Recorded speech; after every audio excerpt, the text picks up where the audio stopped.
Hello రమలవర్స్, మీలో ఎవరైనా కొత్తగా చూస్తున్నట్టయితే ప్లీజ్ సబ్స్క్రైబ్ చేసుకోండి. అలాగే దీని ముందు పాటు కింద డిస్క్రిప్షన్లో లింక్లో ఉంది.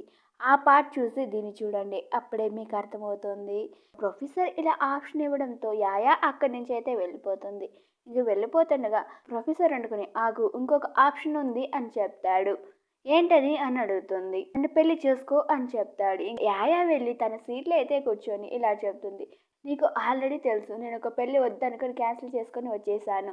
కానీ ఇప్పుడు నువ్వు నన్ను పెళ్లి చేసుకోమని ఎలా అడుగుతున్నావు? నాకు అసలు పెళ్లి మీద ఇంట్రెస్ట్ ఉంటుందని నువ్వు అనుకుంటున్నావా అని అడుగుతుంది.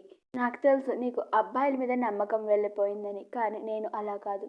ఇప్పుడు నన్ను నేను పరిచయం చేసుకుంటా. నా పేరు జాంగ్, నేను ఒక ప్రొఫెసర్ని. అలాగే నేను ఎలా చదువు చెప్తానో నీకు ఆల్రెడీ బాగా తెలుసు. నా శాలరీ అంటావా, పెళ్ళి అయితే నీకే తెలుస్తుంది ఎంతో అని. కానీ నీకు కొదవ లేకుండా నేను చూసుకుంటాను. అలాగే నాకు ఒక మదర్ ఉన్నారు. నాకు ఓన్ హౌస్ అయితే ఒకటి ఉంది. ఇలా తన లైఫ్ గురించి మొత్తం డీటెయిల్స్ అయితే చెప్పేస్తాడు. నేను ఒక అబ్బాయిగా పెళ్లి చేసుకోమని అడగడం లేదు, ఒక ఫాదర్గా పెళ్లి చేసుకోమని అడుగుతున్నా. ఇప్పుడు ఆ బిడ్డకి తండ్రి నేనే కాబట్టి రెస్పాన్సిబుల్గా అడుగుతున్నా. అలాగే ఒక హస్బెండ్గా నేను బాగా చూసుకుంటా అని చెప్తాడు. అలా చెప్పడంతో యాయ అయితే కొంచెం ఓకే చెప్తుంది. సరే మనం రేపే పెళ్లి చేసుకుందాం అంటాడు. ఏంటి రేపేనా అనేసి ఆశ్చర్యపోతుంది. అవును అని చెప్పి మరుసటి రోజు యాయా అయితే రెడీ అయ్యి వస్తుంది. వాడు చాలా ఫ్యాషన్గా అయితే రెడీ అయ్యి వస్తాడు. యాయా చాలా సింపుల్గా ఉంటుంది. ఏంటి నేను చాలా సింపుల్గా ఉన్నా, ఉండు వెళ్ళి చేంజ్ చేసుకొస్తా అంటుంది. ఆగు, నువ్వెందుకు వెళ్ళడం? వాడే కోటు గిట్ అంతా తీసేసి షర్ట్ని బాగా మడత పెట్టి సింపుల్గా అయితే రెడీ అయిపోతాడు. చూడు ఇప్పుడు నేను కూడా సింపుల్ అయిపోయా, సరిపోయింది కదా, రా వెళ్దాం అని చెప్తాడు. అది చూసిన యాయా తన ఎక్స్ బాయ్ ఫ్రెండ్ని గుర్తు తెచ్చుకుంటుంది. తను ఇలాగే సింపుల్గా ఒక రోజు అయితే వస్తే, ఏంటి మరీ సింపుల్గా వచ్చావు, మనం బయటకు వెళ్తున్నాం కదా, ఇంత సింపుల్గా ఉంటే ఎలా? సరే ఇంక నువ్వు వెళ్ళు అంటే, సరే నేను వెళ్ళి చేంజ్ చేసుకోవచ్చు అంటే, వద్దు ఇంక నువ్వు వెళ్ళు, ఇంకెప్పుడు నువ్వు చేంజ్ చేసుకోవచ్చు, మనం వెళ్ళేది నెక్స్ట్ టైం వెళ్దాం అని చెప్పి వెళ్ళిపోతాడు. ఇది గుర్తు తెచ్చుకొని వాడికి వీడికి ఎంత తేడా ఉందో ఆలోచిస్తుంది. వాళ్ళు వెళ్ళి రిజిస్టర్ మ్యారేజ్ అయితే చేసుకొని వస్తారు. వాడైతే వాళ్ళ పెళ్లి పాస్పోర్ట్ని అయితే ఫోటో తీస్తూ ఉంటాడు. అవును, ఎందుకు ఫోటో తీస్తున్నావు అని అడిగితే, ఇది మా మమ్మీకి పంపించడానికి అని చెప్తాడు. మన పెళ్ళైనట్టు మా అమ్మకి తెలియాలి కదా అంటాడు. అలాగే మీ పేరెంట్స్ కథ ఏంటి అని అడుగుతాడు. మా అమ్మ నాన్నగా ఇప్పుడేం తొందర ఏముంది, మా అమ్మ నాన్న ఇప్పుడు కాంటాక్ట్ అవ్వలేరు, వాళ్ళు ఇప్పుడు చాలా బిజీగా ఉంటారు, కాంటాక్ట్ అయినప్పుడు చెప్తాను అంటుంది. వీడేంట్రా బాబు అంత బిన్నే మా అమ్మ నాన్నని అడుగుతున్నాడు, అసలు వాళ్ళకి ఈ విషయాలు ఏమీ తెలియదు, అసలే నేను ఇల్లు వదిలేసి వచ్చి ఇక్కడ చదువుకుంటున్నాను, ఈ విషయం కూడా వీడికి ఎలా చెప్పాలబ్బా అని ఆలోచిస్తుండగా వాడైతే ఏటీఎం కార్డు అయితే ఇస్తాడు. ఇదిగో దీంతో 10 లక్షల దాకా ఉన్నాయి, ఇంకేం కావాలో అవి తీసుకో అని చెప్తాడు. లేదు లేదు నా దగ్గర ఉన్నాయి, నాకొద్దు అంటుంది. ఇప్పుడు నేను ఇస్తుంది ఒక అబ్బాయిగా కాదు, నీ భర్తగా. ఇప్పుడు నువ్వు ప్రెగ్నెంట్గా ఉన్నావు, నీకేమైనా అవసరం అయితే తీసుకో అని చెప్తాడు. యాయా ఇంక నేను వెళ్తా అని చెప్పి వెళ్ళిపోతుంది. యాయా కాలేజ్కి అయితే వస్తుంది. అక్కడ తనకి చిన్న ప్రాసెస్ పని అయితే ఉంటుంది. అక్కడ టీచర్గా జింగ్ అయితే ఒక లేడీ ఉంటుంది. ఆ లేడీ ఎవరో కాదనమాట, యాయా ఎక్స్ బాయ్ ఫ్రెండ్ ఉంటాడు కదా, వాడు ఒక అమ్మాయితో ఫ్లర్ట్ చేస్తుంటాడని చెప్పాను కదా, ఆ అమ్మాయి ఈమె అనమాట. అంటే వాళ్ళ టీచర్ అన్నమాట. అంటే వాడు వాళ్ళ టీచర్తో ఎఫ్ఐఆర్ పెట్టుకో అంటాడు.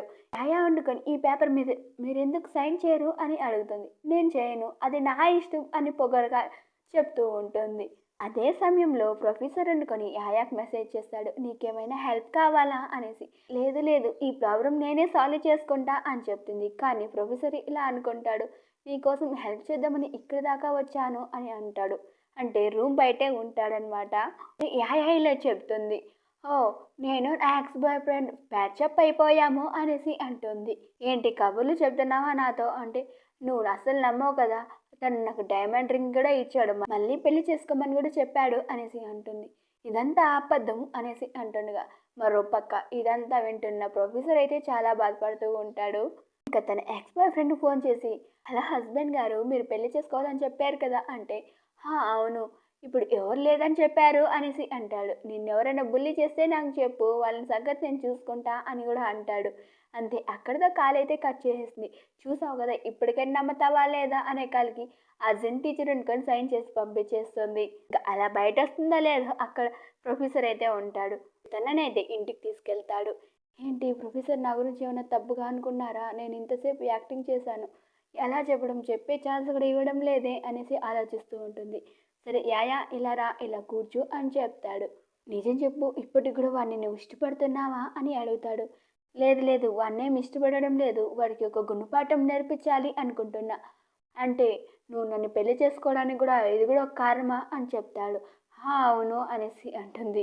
సరే నేను ఇంతసేపు యాక్టింగ్ చేశాను. నన్ను తప్పుగా అనుకోకు అని చెప్తుంది. నేనేమి అనుకోలేదు గానీ అనేసి అంటాడు. ప్లీజ్ నాకు హెల్ప్ చెయ్యి. వాడికి ఒక మంచి గుణపాఠం నేర్పించాలి అని అడుగుతుంది. సరే హెల్ప్ చేస్తాను అని చెప్తాడు. సరే ఫస్ట్ నువ్వు వెళ్లి రెస్ట్ తీసుకో అని చెప్తాడు. తనకి నడుము నొప్పి రావడంతో తనని అలా ఎత్తుకొని వెళ్తాడు. తర్వాత తనకి కాళ్ళంతా పెయిన్‌గా ఉంటుందని మసాజ్ అయితే చేస్తూ ఉంటాడు. అప్పుడు తిన ఆలోచిస్తూ ఉంటుంది. వీడేంటి ఇంత మంచిగా ఉన్నాడు అని ఆలోచిస్తూ ఉంటుంది. ఏంటి నన్ను అలా ఎందుకు చూస్తున్నావు అని అడుగుతాడు. ఏం లేదు నాకు నిద్రొస్తుంది ఇంక నువ్వు వెళ్తావా అని అంటుంది. సరే అని వాడి దగ్గరికైతే వెళ్తాడు. తను చాలా నర్వస్ అయిపోతుంది. తన వెనకాల పిల్లోనైతే బాగా సెట్ చేస్తాడు. సరే ఇంక నువ్వు నిద్రపో అని చెప్తుండగా అప్పుడే తనకు ఒక ఫోన్ కాల్ అయితే వస్తుంది. వాడైతే పిక్ చేస్తాడు. వాళ్ళ అమ్మ కాల్ చేసి ఉంటుంది. ఏంటి మా ఇంటి బయట ఉన్నావా అని చెప్తాడు. ఇంక యాయా అయితే చాలా షాక్ అయిపోతుంది. ఇంకా వాళ్ళ మదర్ అయితే చాలా సీరియస్గా ఇద్దరిని చూస్తూ ఉంటుంది. నిజం చెప్పు ఇతను నీ వైఫేనా? మీరిద్దరు పెళ్లి చేసుకున్నారా అని అడుగుతుంది. ఆహా అవును అనేసి అంటుంది. వాళ్ళ మదర్ వండుకొని తర్వాత చాలా ఎక్సైటింగ్గా నువ్వు నా కోడలువా అనేసి ముద్దులాడుతూ ఉంటుంది. అసలు చెప్పు చెప్పు చెప్పు ఎలా ప్రేమించుకున్నారు? వాడు అసలు అమ్మాయిల వైపే చూడు, కానీ నీ వైపు ఎలా చూసాడో నాకు అర్థం కావడం లేదు. Please please me love story అంటే చెప్పు అనేసి అంటుంది. ఇద్దరం కాలేజ్లో ఒకరికొకరికి ఎదురుపడి ప్రేమించుకున్నాం అనేసి అంటుంది. అవునా ఇంకా ఇంకా ఏం జరిగింది? ఎలా ప్రేమించుకున్నారు అని క్వశ్చన్ మీద క్వశ్చన్ అయితే అడుగుతూ ఉంటుంది. ఇంక వాళ్ళు చెప్పేదానికి సమాధానం లేకుండా అమ్మా ప్లీజ్ వెళ్ళి వంట చేస్తావా లేదా? మాకు చాలా ఆకలిగా ఉంది అంటాడు. సరే అని పక్కకు తిరిగి చూస్తే అక్కడ ఇంకొక బెడ్ ఉంటుంది. ఏంటి వీళ్ళిద్దరూ పెళ్లి చేసుకుని సపరేట్‌గా పడుకుంటున్నారా? కొంపదీసి వీడేం రెంట్‌కేం కోడలు తేలేదు కదా అనేసి ఆలోచిస్తుంది. అక్కడికి కుకింగ్ చేసిన తర్వాత మన ప్రొఫెసర్ అయితే వెళ్తాడు. ఈ సూప్ అయితే తాగు అని చెప్తాడు. ఆ సూపు స్మెల్ చేయడానికి ఒక డిఫరెంట్‌గా ఉంటుంది. నాకొద్దు అని చెప్తాడు. సరే నువ్వు తాగకపోతే ఏముంది నా కోడలికిస్తా అని చెప్తుంది. వద్దొద్దొద్దు నేనే తాగుతా అని తాగుతాడు. ఇక ఆ సూప్ గాని యాయా తాగితే తను ప్రెగ్నెంట్‌గా ఉంది కాబట్టి ఎటువంటి ఇబ్బందులు ఎదుర్కొంటుందేమో అని వాడే తాగేస్తాడు మొత్తం. తర్వాత వాళ్ళ అమ్మ వండుకొని నీకు ఆల్ ది బెస్ట్ రా వెళ్ళి నిద్రపో అని చెప్పి వెళ్ళిపోతుంది. ఇదేంటి అమ్మ నాకు ఆల్ ది బెస్ట్ చెప్తుంది అని ఆలోచిస్తానుగా. అంటే వాళ్ళ మదర్ వండుకొని ఆ డ్రింక్‌లో ఎక్కువ డ్రగ్స్ అయితే కలిపి ఉంటుంది. కొడుకు కోడలు ఒకే బెడ్రూమ్‌లో ఉండాలని ప్లాన్ అయితే వేస్తుంది. ఇక వాడు అలా మత్తులో వెళ్ళి యాయ దగ్గరికైతే వెళ్తాడు. యాయ వండుకొని ఇలా అడుగుతుంది. ఏమైంది? మీరు ఈ రూమ్‌కి వచ్చారేంటి? అని అడుగుతుండగా తననైతే హగ్ చేసుకుంటాడు. అలా హగ్ చేసుకొని తర్వాత కిస్ అయితే చేసేస్తాడు కంట్రోల్ చేసుకోలేక. ఇక్కడితో సీన్ మార్చి మనకి మరుసటి రోజు కాలేజ్ సీన్ అయితే చూపిస్తారు. ఇక్కడ యాయ తన ఫ్రెండ్ అయితే ఉంటారు ల్యాబ్‌లో తన ఫ్రెండ్ ఇలా అడుగుతుంది. ఏంటి నీ ఫేస్ రెడ్‌గా ఉంది. నీ లిప్స్ కూడా చాలా చేంజ్ అయినాయి. కొంపదీసి ఎవరైనా న్యూ బాయ్ ఫ్రెండ్‌ని వెతుక్కున్నావా ఏంటి? అనేసి అడుగుతుంది. చాలనేసి సరదాగా ఉండగా అప్పుడే అక్కడికి టీచర్ అయితే వచ్చి ఆల్రెడీ యాయ అంటే పడదు కాబట్టి యాయాని కోపంగా మాట్లాడిస్తూ ఉంటుంది.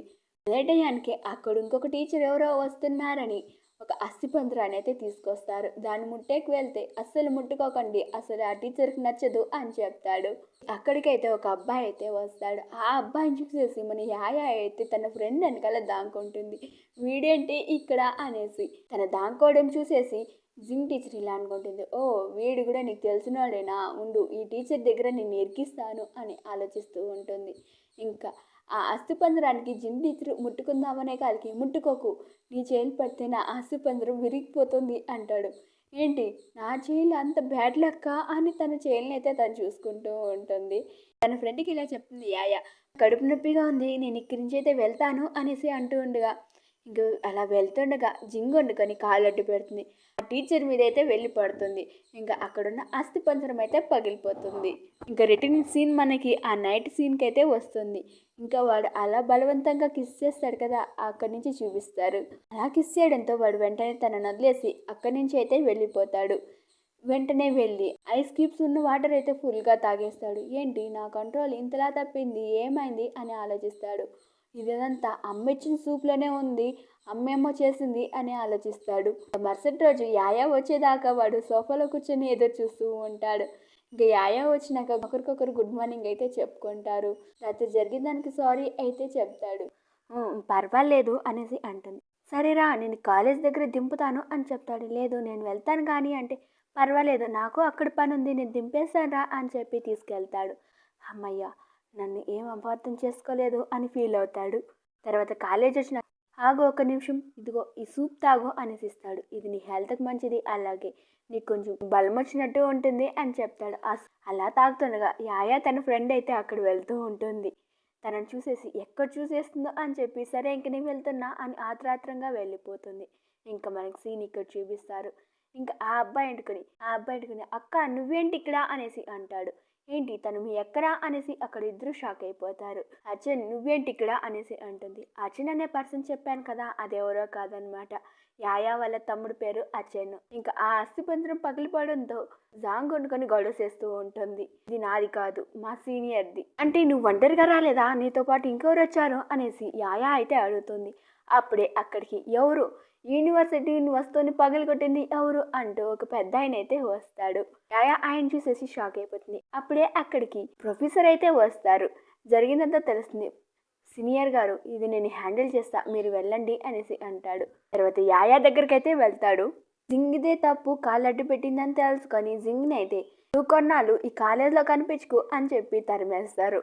పక్క ఆయన వండుకొని సరే యూనివర్సిటీ ప్రాపర్టీకి ఎవరు సమాధానం చెప్తారు అనేసి తననైతే అడుగుతాడు. తన రెస్పాన్సిబిలిటీ నేను తీసుకుంటా అని అంటాడు. నువ్వేమవుతావు తనకి, నువ్వేం పేరెంట్స్ కాదు కదా, అలాగే నువ్వు రిలేటివా ఏంటి అనేసి అడుగుతాడు. లేదు నేను తన హస్బెండ్ని, నేను దాన్ని రెస్పాన్సిబిలిటీ అయితే తీసుకుంటా అని చెప్తాడు. అసలు ఇక్కడ ఏం జరుగుతుందని గట్టిగా అయితే అరుస్తాడు. అన్న కోప్పడుకు అనేసి అంటుంది. ఏమన్నావు అంటే తను మా నాన్న అనేసి అని చెప్తుంది. అక్కడితో మన ప్రొఫెసర్ అయితే చాలా షాక్ అయిపోతాడు. ఈ పార్ట్ మీకు ఎలా అనిపించిందో ప్లీజ్ కామెంట్ చేసేయండి, అలాగే లైక్ చేసి షేర్ చేసేయండి. ఇంకా సబ్స్క్రైబ్ చేసుకోకుండా ఉంటే సబ్స్క్రైబ్ చేసుకోండి. Tata bye bye.